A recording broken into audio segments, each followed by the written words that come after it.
بسم اللہ الرحمن الرحیم۔ السلام علیکم۔ اس ویڈیو میں آپ کو بتایا جائے گا کہ جنت کی حور کیسی ہوگی، جنت کی حوریں کتنی خوبصورت ہوں گی اور جنت میں کیا کیا نعمتیں ملیں گی۔ جنت ایک مکان ہے، اللہ تعالیٰ نے ایمان والوں کے لیے بنایا ہے۔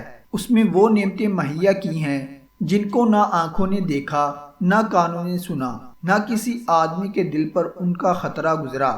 جو بھی کوئی مثال اس کی تعریف میں دی جائے سمجھانے کے لیے ہے، ورنہ دنیا کی اعلیٰ سے اعلیٰ شے کو بھی جنت کی کسی چیز کے ساتھ کچھ مناسبت نہیں۔ وہاں کی کوئی عورت اگر زمین کی طرف جھانکے تو زمین سے آسمان تک روشنی ہو جائے اور خوشبو سے بھر جائے، اور چاند سورج کی روشنی جاتی رہے، اور اس کا دوپٹہ دنیا و مافیہ سے بہتر ہے۔ ایک روایت ہے کہ اگر حور اپنی ہتھیلی زمین و آسمان کے درمیان نکالے تو اس کے حسن کی وجہ سے خلائق فتنہ میں پڑ جائیں، اور اگر اپنا دوپٹہ ظاہر کرے تو اس کی خوبصورتی کے آگے آفتاب ایسا ہو جائے جیسے آفتاب کے سامنے چراغ ہو، اور اگر جنت کی کوئی ناخن بھر چیز دنیا میں ہو تو تمام آسمان و زمین اس سے آراستہ ہو جائیں، اور اگر جنتی کا کنگن ظاہر ہو تو آفتاب کی روشنی مٹا دے جیسے آفتاب ستاروں کی روشنی مٹا دیتا ہے۔ نبی کریم صلی اللہ علیہ وآلہ وسلم نے فرمایا، جنت میں حورین کی محفل سجتی ہے اور حوریں اپنی آوازیں بلند کرتی ہیں، ایسی آواز مخلوق نے کبھی نہ سنی۔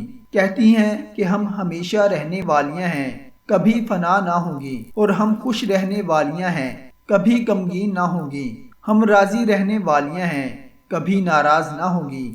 اسے خوشخبری ہو جو ہمارا ہوا اور ہم اس کے ہوں۔ پہلا گروہ جو جنت میں جائے گا ان کے چہرے ایسے روشن ہوں گے جیسے 14ویں رات کا چاند، اور دوسرا گروہ جیسے کوئی نہایت روشن ستارہ۔ جنتی سب ایک دل ہوں گے، ان کے آپس میں کوئی اختلاف و بغض نہ ہوگا۔ ان میں ہر ایک کو حورین میں کم سے کم 2 بیویاں ایسی ملیں گی جو کہ 70 جوڑے پہنے ہوں گی، پھر بھی ان کے لباسوں اور گوشت کے باہر سے ان کی پنڈلیوں کا مغز دکھائی دے گا، جیسے سفید شیشے میں شراب سرخ دکھائی دیتی ہے، اور یہ اس وجہ سے کہ اللہ عز و جل نے انہیں یاقوت سے تشبیہ دی، اور یاقوت میں سوراخ کر کے اگر ڈورا ڈالا جائے تو ضرور باہر دکھائی دے گا۔ آدمی اپنے چہرے کو اس کے رخسار میں آئینہ سے بھی زیادہ صاف دیکھے گا، اور اس پر ادنا درجہ کا جو موتی ہوگا وہ ایسا ہوگا کہ مشرق سے مغرب تک روشن کر دے۔ اور ایک روایت میں ہے کہ مرد اپنا ہاتھ اس کے شانوں کے درمیان رکھے گا تو سینہ کی طرف سے کپڑے اور جلد گوشت کے باہر سے دکھائی دے گا۔ اگر جنت کا کپڑا دنیا میں پہنا جائے تو جو دیکھے بے ہوش ہو جائے اور لوگوں کی نگاہیں اس کا تحمل نہ کر سکیں۔ مرد جب اس کے پاس جائے گا اسے ہر بار عاری پائے گا، مگر اس کی وجہ سے مرد و عورت کسی کو تکلیف نہ ہوگی۔ اگر کوئی حور سمندر میں تھوک دے تو اس کے تھوک کی شیرینی کی وجہ سے سمندر شیریں ہو جائے، اور ایک روایت ہے کہ اگر جنت کی عورت 7 سمندروں میں تھوکے تو وہ شہد سے زیادہ شیریں ہو جائے۔ جب کوئی بندہ جنت میں جائے گا تو اس کے سرہانے اور پائنتی 2 حوریں نہایت اچھی آواز سے گائیں گی، مگر ان کا گانا یہ شیطانی مضامین نہیں بلکہ اللہ عز و جل کی حمد و پاکی ہوگا۔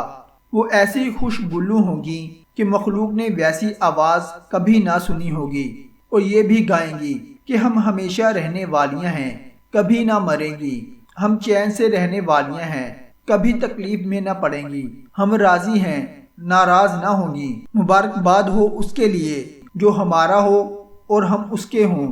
ادنا جنتی کے لیے 80,000 خادم اور 72,000 بیبیاں ہوں گی، اور ان کو ایسے تاج ملیں گے کہ اس میں ادنا موتی مشرق و مغرب کے درمیان روشن کر دے۔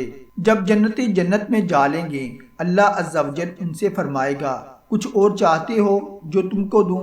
عرض کریں گے، تو نے ہمارے منہ روشن کیے، جنت میں داخل کیا، جہنم سے نجات دی۔ اس وقت پردہ جو کہ مخلوق پر تھا اٹھ جائے گا تو دیدار الہی سے بڑھ کر انہیں کوئی چیز نہ ملی ہوگی۔